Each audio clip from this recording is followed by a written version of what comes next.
আলাইকুম আমার কলেজের আপুরা ভাইয়েরা, সবাই কেমন আছে? আজকে আমি রান্না করব বিকালের নাস্তার জন্য ভেন্ডি ফ্রাই। ভেন্ডিগুলোকে ধুয়ে পানি ঝরিয়ে নিছি। এখন ভেন্ডিগুলোকে টুকরো করে নেব। কিভাবে টুকরো করে নেব তোমাদেরকে দেখাচ্ছি। একটা চাকুর সাহায্যে ঠিক এরকম করে সবগুলো ভেন্ডি পিস পিস করে নেব। দেখো ভেন্ডিটা কাটা হয়ে গেছে, পিস পিস করে কেটে নিছি। এখন দিয়ে দিব লবণ, দিয়ে দিচ্ছি লবণ। লবণটা দিয়ে ভালোভাবে মাখিয়ে নিতে হবে। মাখাতে মাখাতে একটু স্লো ভাব চলে আসবে, ওটা কোনো সমস্যা না।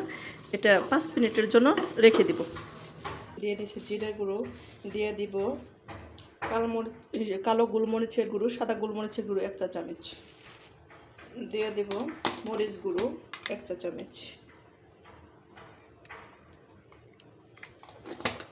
দিয়ে দিব কর্নফ্লাওয়ার আর বেসন দিয়ে ভালোভাবে মাখিয়ে নেব। ভালোভাবে কোট করে নিতে হবে, ভালোভাবে কোট করে নিতে হবে। সামান্য দিয়ে দিব সামান্য করে পানিটা দিয়ে ভালোভাবে আবার কোট করে নেব। দেখো কোট করা হয়ে গেছে। এখন এগুলোকে তেলে ভেজে নেব। দেখো কড়া বসিয়ে দিচ্ছি, কড়াইতে দিয়ে দিব তেল দিয়ে ভেন্ডিগুলোকে ফ্রাই করে নেব।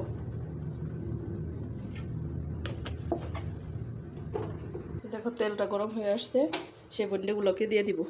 অবশ্যই একটা একটা দিতে হবে, নাহলে সবগুলো লেগে যাবে। সবগুলো এইভাবে দিয়ে নেব। দেখো দেওয়া হয়ে গেছে, একটা একটা করে সবগুলো ভেন্ডি দিয়ে দিলাম। দেখো ভেন্ডিগুলোকে 1-2 মিনিট করে এইভাবে উল্টিয়ে দিতে হবে। আমার ভেন্ডি ফ্রাইটা কেমন হলো, আর একটু হবে। এটা অবশ্যই মুচমুচে করে ভাজতে হবে।